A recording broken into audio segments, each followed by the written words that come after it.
We don't talk about talking, but when she talks to me, we don't talk about the churches. We just talk about us. Amen. Because after all, even though we're leaders, we are yet women. Amen. I said women. I'm not talking about hard-edged stuff. I'm a woman completely.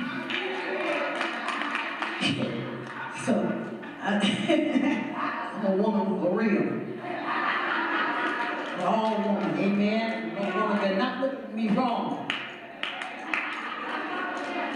I hope you don't play that. Amen. I believe in femininity, and I preach hard stuff, but when I get to preaching, I'm Vidar. Amen. I'm in the pulpit. I'm Apostle Vidar, but when after I get through with this, I'm Vidar, and a woman. Amen. And loves beauty. Amen. And loves to be feminine, and loves softness and tenderness and love and all of that. And so I'm going up and get that on yourself. Don't you ever, you single women, treasure who you are. Amen. Treasure who you are. Amen. Keep that beautiful femininity about you. Amen. Let him be able to relish the beauty that you have, not just on the outside, but on the inside. Amen. And when men visit, well, what are you doing this way? It's about expanding. And that's what apostles do. Amen.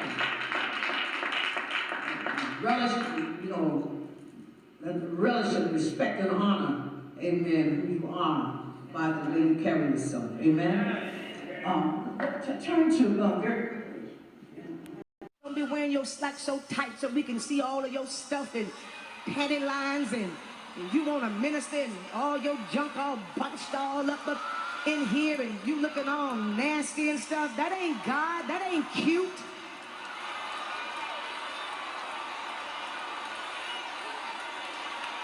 Can I just set that part straight first? Excuse me, brothers, but we all grown. You got to learn how to cover up your nipples and get your stuff together. Run around here with no underwear on, and I can see your bra through your blouse and all that crazy foolishness. I can see your panty lines, and you talking about you a woman of God and you ready to go to the nations. No, you ready to go to the underwear store and get you some foundation first. Then you go to the nations. All right.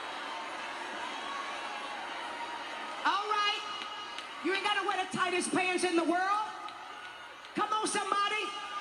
And some of y'all wear too many pants. You wear pants all the time. Stop all that duding and walking like a boy and got your shoulders all raised up and pimping and can't. Why you pimping? You a girl. Why you got to preach and pimp?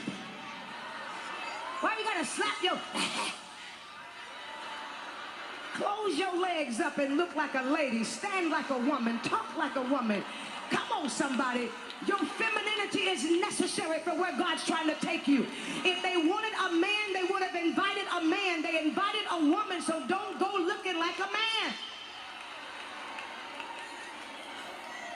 It's all right to wear little cute haircuts, but some of y'all cut it too short. Y'all look...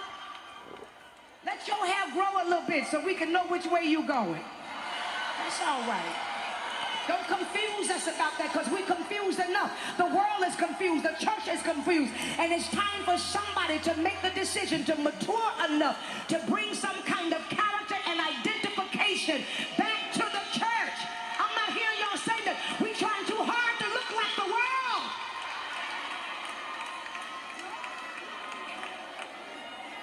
Now let's talk about what changes governments and kingdoms. Legislatures. And if we got your underwear right, maybe we can talk to you. Got your clothes on you correct. Come on. That's what the woman of God is getting us ready for. She was talking to me about some things in the back, and all of what I do is necessary. Put your hands together one more time for 11. Such a blessed woman of God. Such a blessed woman of God. We are so excited about what God is doing in the lives of women. I don't know about you, but I'm overwhelmed, especially when you know that you're living in a day and a time where the impossible can take place, where anything can happen. And don't y'all fool yourself in here tonight.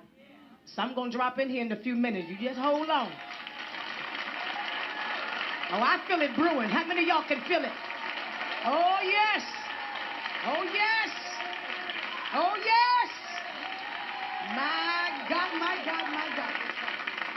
Well, we have somebody that we need not to introduce because she's becoming a part of the TBN family. I believe that once you've been on TBN more than twice, you're now family. Amen. Somebody put your hands together tonight and help me to welcome pastor, sister, evangelist, prophetess, Vita Nichols. Come on, put your hands together all over the building.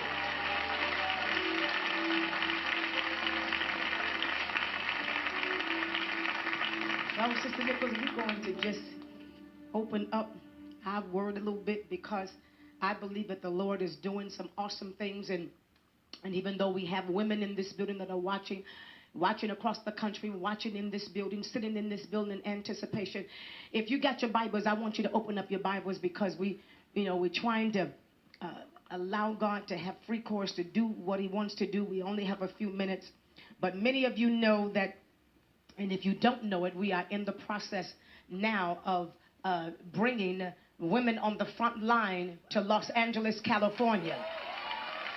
Oh, I don't hear y'all making no noise. Never tell it all, but this is the woman that the Lord picked up and chose for 9 solid years, grabbed my life at a stage when I thought I was somebody, when I thought I was moving in ministry, when I was already being asked to preach in large churches, and my name was already across the country. But this was a woman that wasn't afraid to meet me for the first time when I came to her church to minister. And she was able to take me in the back room and said, "You are a powerful, powerful young woman. But I can tell that God's not finished purifying you yet. And if you let me, and you turn in your black book and call everybody and tell them that you don't preach anymore, and let me put you on the backside of the desert and dig your belly out, God will take you to the nations, and your ministry will be greater than it has ever been before." And there's been a lot of days of crying, a lot of days of hardship, a lot of days of rebuke. But the result is the fact that I'm sitting here today declares that what God put in her belly, it worked. Because I'm here sitting inside of my divine purpose. So please, all over the nation and all over this room, help me to welcome prophetess, evangelist, Vita Nichols.